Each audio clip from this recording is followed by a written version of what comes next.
Hi guys! In this video, I will show you the buy now form which is I made gamit ang Java AWT. This is part of our previous project, the fashion sales system. So this is one of the core modules ug ang purpose ani kay para mahatagan ang user og simple ug easy to use interface sa pag-input sa ilang purchase details. Then just to clarify, design focus lang karon, wala pay backend functionality or database connection.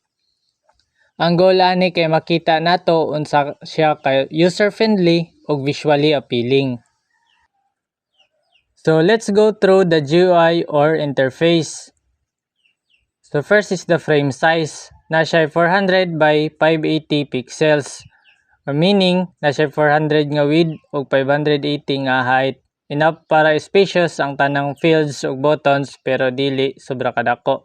So mo siya card type kay sa ang previous system is card ni siya which is mo appear if you click the buy now. That's why nga niyang iyahang size ug iyang forma. Then sa taas makita to ang title nga buy now. Naka-center og bold. Gigamit na ako ang soft beige background para clean ug modern tan-awon. Ang button kay light brown para consistent sa dim. And then below sa title na ang shipping info panel. Nasa panel ang contact number ug ang address fields plus placeholder nga edit button. But if you click this edit, dili siya maklik since design pa man ta. White ang panel background para lahi siya sa main frame. Sunod na ang email field ug payment method drop down. Ang drop down kay na option nga PayPal, GCash ug bank transfer. So magpili ra ang user kung unsa nga payment method ang iyahang gamiton. And then na-put field para sa quantity. Default kay 1. Naka-default siya into 1 pag mupalit ang customer. Magsugod man jud na siya sa 1 item. But then dili siya ma-edit since wala pa may functionality.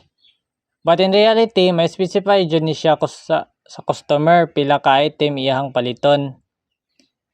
And then ang total amount field kay read only o gray background para klaro nga dili siya ma-edit.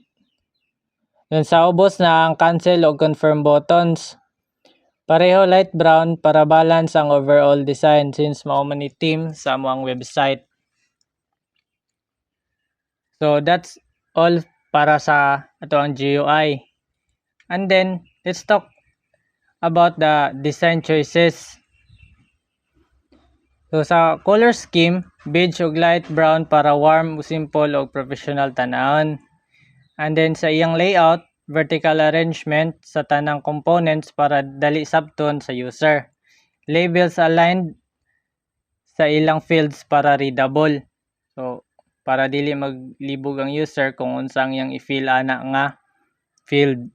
And then sa usability, maski wala pa functionality, gusto na ako nga realistic ang feel.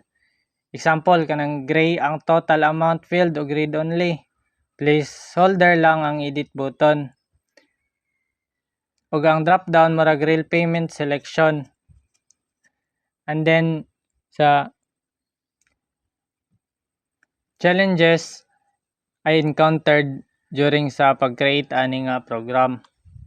So isa sa challenges kay ang pag-align sa components gamit ang manual position or manual positioning sa set bounds.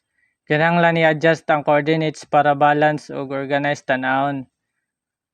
So sa paka-challenge kay pag-design nga appealing bisan wala functionality, nag-experiment ko sa colors, spacing ug fonts para realistic ug super friendly ang interface.